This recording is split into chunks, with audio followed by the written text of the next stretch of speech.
So in the official Viz translation, we get better dialogue of what Dory actually said about Joyboy's Haki. Though he did not say Joyboy's Haki is greater than Shanks' Haki, he asks, was it stronger than Shanks' Haki, and that he's seen no hostility from Joyboy's Haki. But this could mean that Joyboy knows how to turn his Haki to a kind, soothing Haki, or maybe just Dory just seeing how Shanks uses Haki and it's always hostile and it's always a mean demeanor. Or maybe Dory only seen one side of Shanks' Haki where it makes somebody so scared and run away and make it seem like it's very hostile. Wherever the case may be, whatever your opinion may be, this really had the One Piece community in shambles. To be honest, I already accepted that Joyboy Haki is maybe even stronger than Shanks' Haki. One could say that Joyboy stored this Haki for so long and gave it to Emmett. Whatever the case may be, I just know Joyboy Haki was something I had never seen before. He even had the vice admirals panicking, withering away, and dazed out. And I'm also glad we got better clarification on translation of what Dory actually said. And I feel as though Joyboy was in his league of his own. Like even Roger wanted to be the same era as Joyboy, stating that Joyboy's era was just at the top peak of what a pirate world should be. And the most thing people are looking over, you have to see the gap between Luffy, Shanks, and Joyboy. Like this is what Luffy needs to learn in the Haki department to actually be the person. Well, he don't have to be the strongest person in One Piece after this, but at least be somewhat strong. We've seen Shanks' Haki on a whole different platform than Luffy's, but I would love to see Luffy at the end of this One Piece, he be on the same, almost same level of Haki like Shanks is. Yes, Luffy still has room to grow, but we have to understand that this is the peak Conquerors Haki that Luffy had to obtain. Like I would feel some type of way if Luffy couldn't do what Shanks did to the Admiral on Wano.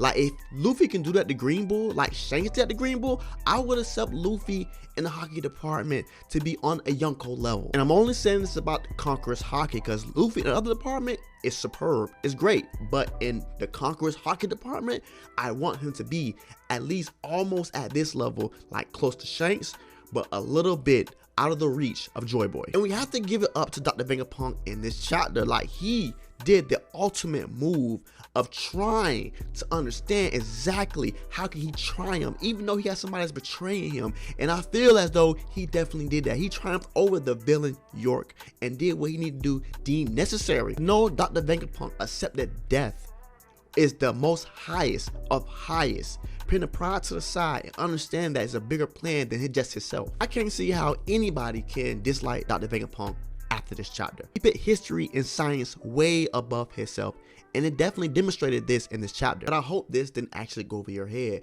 Did Dr. Vegapunk actually use some of the Mother Flame to power up Emmet, and Emmet was able to awaken because he had power and start hearing the drums of liberation from Luffy? This is key to me because Joyboy had a whole command of these machines, maybe like Emmet or more like him, to actually arise and arisen by his devil fruit essentially. Plus, if Emmet was only able to move or awaken or power up because of the Mother Flame, that means that Joyboy had Mother Flame in his possession. Even if somebody that was aligned with Joyboy created Mother Flame, it still was in Joyboy's hands. And plus, it takes the Mother Flame to power up these ancient weapons. Like they had so many things in their arsenals to people like Emmet who actually could stand toe to toe with the 5 elders. They had ancient weapons.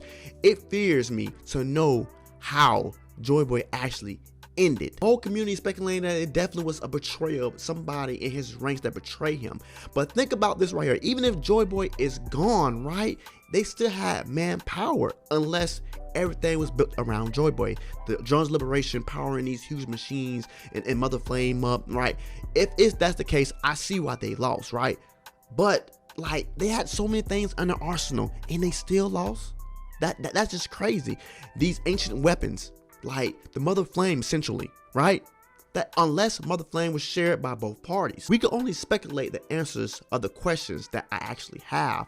But we have to continue knowing that what was it that made Joyboy fall? Let's talk about this cloud plant for just a short little time, because this was something that Vegapunk is betting his life on, just in case that the One Piece world needs it. Like everything is gonna be flooded over time. So it seems like these clouds, artificial clouds, can create islands for the people that cannot stop the flooding. This is definitely a go-to just in case if One Piece falls into the wrong hands. And honestly, these cloud plants will create new homes for people that will lose their kingdom or lose their island. So just to have a huge world of sky islands, well, I'm fine by it. I'm okay with it, as long as it be the survival of humanity on One Piece. Plus, the whole world except the sky will belong to the fishermen. So it's a good thing that, you know, they was discriminated against, and now the whole world except for the sky is their oasis. I think it's a bad way of looking at it, but it's acceptable. And the funny thing was when Dr. Vegapunk erased everybody else's memories, Pachythorus and Shaka, and he woke up to this letter,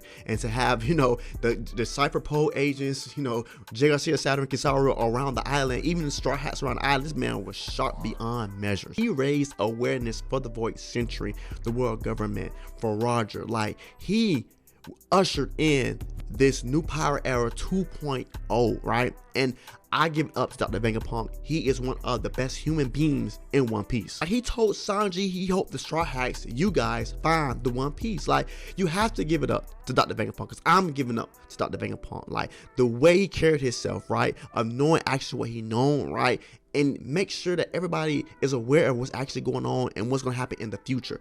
Like, the top of the line, Dr. Vegapunk should be voted #1 character in One Piece. And I'm pretty sure Lilith is gonna wake up with all this information about Dr. Vegapunk, the Cloud Plant, and about everything what Stellas was talking about or actually know about. And no, she won't be as smart as the other Dr. Vegapunks, or actually outgoing, or, you know, do the things that they actually do and they specialize in.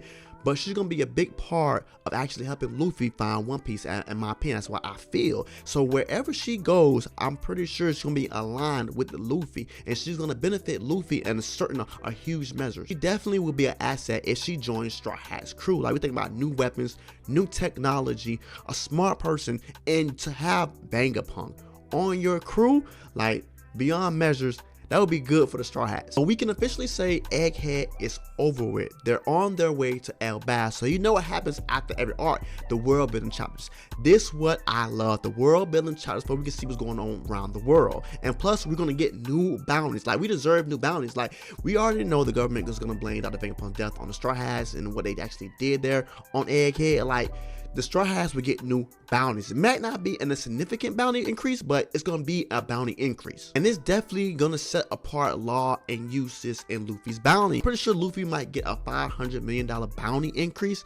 Like I said, not too much, but something significant to know that what he did on Egghead was bad. To the people that don't know Luffy, what actually happened in Egghead. Plus, Egghead was a great little mini arc. Egghead was good. We stayed at Egghead for like 2 years, and it was so good to know the level between Luffy and an admiral, or Admiral Kizaru, right? We know that Luffy is at top tier level now, and I can say I can give Egghead a 8.8 out of 10.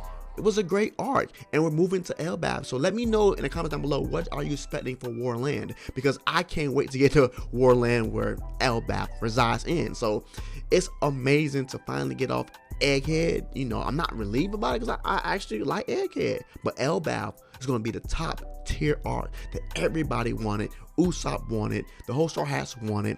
You know, ever since we got introduced to Dory and Brogy, like, we wanted to go to Elbaf, and now we're on a line to go to Elbaf. And after this, there's no break. So we're gonna get the world building challenge that I truly love. And like I said before, I'm gonna make a separate video, but you have to put respect on the 5 elders names after this, bro. The 5 elders are a top tier opponent for the Straw Hats. Like, I can say I don't feel like none of the Straw Hats stood a chance to the 5 elders. Definitely as a whole, 5 elders versus the Straw Hats, I don't think that would have been a good idea for the Straw Hats to go. But I definitely have to make a certain video about the 5 elders versus the Warrior. You gotta put respect on 5 elders name, because of the simple fact, like, they showed their self actually in this Egghead arc. Now, it definitely was nerfed because, you know, Straw Hats had to leave. They couldn't be defeated in the main cast. So it's like, but they did enough for I can represent, like, dang, like, if Joyboy Haki was not there, I'm telling you right now, the Straw Hats wouldn't be going to Elbaf. But that is all for the chapter. The chapter was a 9 out of 10, very nice, very crisp, and I can't see how you dislike Dr. Vegapunk after this chapter. It was so good. 9 out of 10. It was so good to know Dr. Vegapunk knew this all along, and he erased his memory to be really understanding of the outcome of what made this happen on Egghead. We got world building chapters coming up. We got Elbaf coming up. Like, this is so good. Thanks for watching. Like, comment, subscribe to get more of me and more One Piece content. Love you. Love yourself. Peace.